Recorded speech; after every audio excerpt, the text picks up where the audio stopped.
Hi everyone, मैं आपका दोस्त निमेश ठक्कर। साइंस प्रोजेक्ट बाय निमेश ठक्कर में आपका हार्दिक स्वागत है। आज हम एक ऐसा साइंस प्रोजेक्ट करने जा रहे हैं जो आपकी जिज्ञासा को और बढ़ा देगा। कल्पना कीजिए, आप एक छोटा सा गुब्बारा लेते हैं, उसे सिरिंज में डालते हैं और प्लंजर को धीरे से दबाते हैं। तो क्या होगा? क्या गुब्बारा फट जाएगा या फिर कोई ऐसा जादू होगा कि आप बार बार सोचते रह जाएंगे?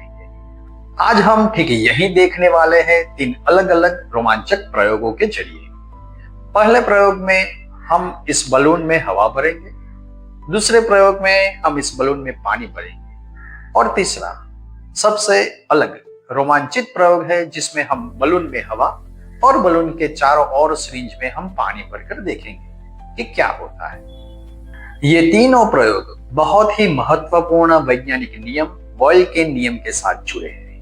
पूरा वीडियो अंत तक देखिएगा क्योंकि विज्ञान की यह पावर आपको इतनी आसानी से समझ आएगी कि आप भी घर पर उसे ट्राई करना चाहेंगे। और बाद में हम ये भी जानेंगे कि उसके पीछे साइंस का क्या रोल है। तो अंत तक मेरे साथ बने रहें। अब तक मेरे चैनल को सब्सक्राइब नहीं किया है तो जल्दी से सब्सक्राइब कर लीजिएगा। तो चलिए शुरू करते हैं। इस प्रयोग के लिए हमें चाहिए 360 ml प्लास्टिक की सिरिंजेस, 3 छोटे गुब्बारे और थोड़ा सा पानी। तो चलिए पहला प्रयोग शुरू करते हैं हवा भरे गुब्बारे से। इस प्रयोग में हम गुब्बारे में थोड़ी सी हवा भर के इसका मुंह अच्छे से बांध लेते हैं। बाद में उसे हम सिरिंज में डालकर प्लंजर को लगा देते हैं। अब सिरिंज की टिप को उंगली से पूरी तरह बंद करके प्लंजर को धीरे धीरे अंदर की तरफ दबाते हैं। देखिए गुब्बारे पे क्या असर होता है। अरे, गुब्बारा तो साइज में छोटा हो गया। और अब प्लंजर को बाहर की तरफ खींचते हैं तो गुब्बारा फिर से फूल जाता है। यह देखकर लग रहा है कि अंदर कुछ जादू हो रहा हो। बाद में हम देखेंगे कि ऐसा क्यों होता है। चलिए दूसरा प्रयोग करते हैं जिसमें हम गुब्बारे में पानी भरकर सिरिंज में डालते हैं। अब हम प्लंजर को अंदर दबाते हैं और फिर बाहर खींचते हैं। देखिए क्या होता है। इस पानी भरे गुब्बारे के प्रयोग में गुब्बारा न तो ज्यादा सिकुड़ता है और न ही ज्यादा फूलता है। यह देखकर हैरानी होती है, आखिर पानी भरा होने पर ऐसा क्यों होता है। और अब सबसे रोमांचक तीसरा प्रयोग। इस प्रयोग में हमने हवा भरा गुब्बारा सिरिंज में डाला, लेकिन इस बार गुब्बारे के चारों तरफ सिरिंज में पानी भर दिया। चलिए अब प्लंजर को अंदर दबाते हैं।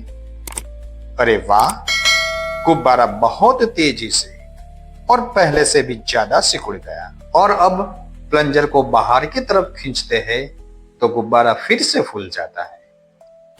पानी होने की वजह से दबाव सीधे गुब्बारे पर पड़ रहा है और अंदर की हवा तुरंत संकुचित हो रही है। तो दोस्तों, इस तीनों प्रयोगों से हमें बॉयल का नियम अच्छे से समझ आता है। अगर तापमान स्थिर हो तब बॉयल का नियम हमें बताता है कि प्रेशर और वॉल्यूम का गुणनफल हमेशा स्थिर रहता है, यानी हमें कांस्टेंट मिलता है। अगर प्रेशर बढ़े तो वॉल्यूम घटता है और प्रेशर घटे तो वॉल्यूम बढ़ता है।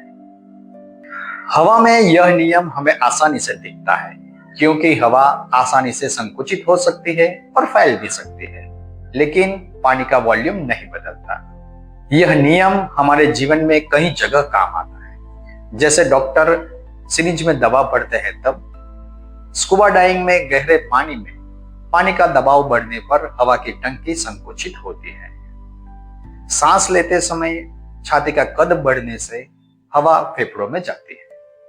और सभी प्रकार के हाइड्रोलिक मशीन में भी यह नियम काम करता है। तो दोस्तों, आज हमने बॉयल का नियम घर पर ही आसानी से समझ लिया। आप भी घर पर बलून और सिरिंज दोनों में पानी भरकर एक्सपेरिमेंट कीजिए और आपका रिजल्ट मेरे साथ कमेंट में शेयर कीजिए। अगर मेरा यह वीडियो आपको पसंद आया हो तो उसे लाइक करें, अपने दोस्तों के साथ शेयर करें और मेरे चैनल को सब्सक्राइब करें। मिलते हैं विज्ञान के एक नए प्रयोग के साथ, तब तक के लिए धन्यवाद।